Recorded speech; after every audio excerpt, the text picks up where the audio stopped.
Can you tell me a little bit about your current position and what you do in your day-to-day work? Okay, so I am a social science research assistant, a senior social science research assistant, I should say, at the Africa Health Research Institute. These days, my tasks involve going out into the field, collecting data. Before I collected the data, I had to conceptualize and develop the informed consent tools, as well as the interview schedule that I use to guide my data collection process. I am in the latter stages of collecting the data for the study I'm currently working on, which is called the Vuguzazi social science component. After the data collection phase, I will be coding the data, analyzing it, and then eventually writing a paper based on that data. And can you say a little bit about how you got here? What's your educational background and so forth? I have an honors degree in organizational psychology. After doing that honors degree, I realized that I had a keen interest in research.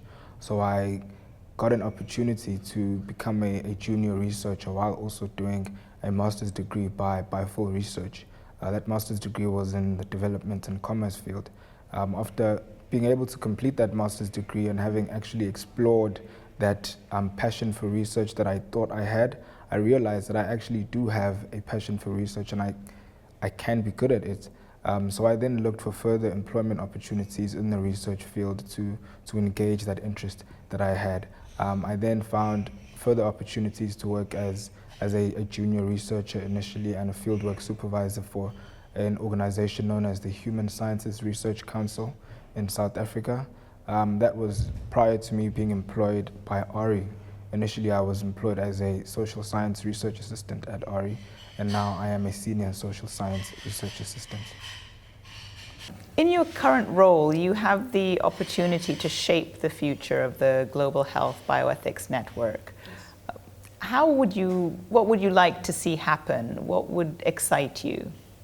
The work that I'm doing, or the study that I'm working on, has revealed that there are gaps when it comes to participants' understandings of genomic research, as well as the fact that genomic research means, or for the most part at least, means that your samples or your biological samples as a participant can be stored and used in the future. The results from the data I've collected have shown that participants don't quite understand that part of what they are participating in.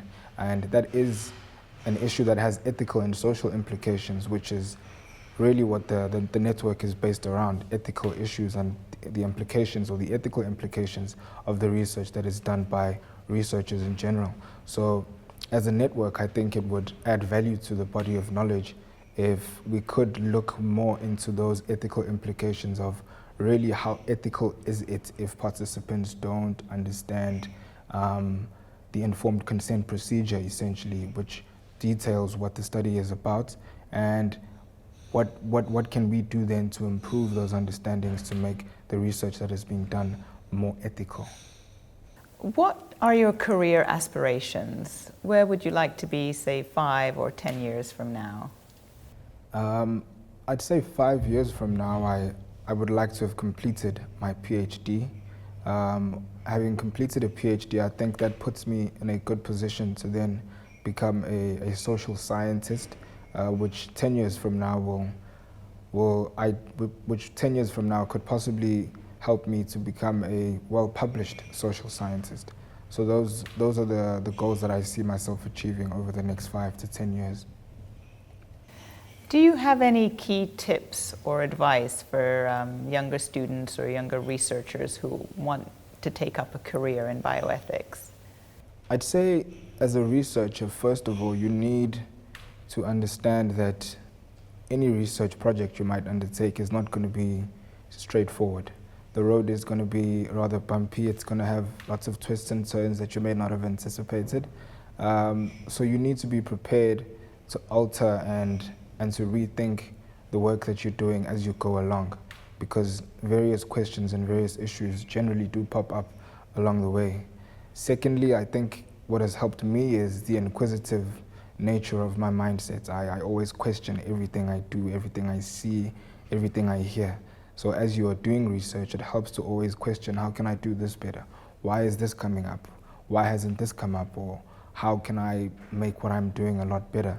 So an inquisitive mindset, I would say, is the second and last thing I would advise someone looking to become a researcher to try and develop if they don't naturally have it already.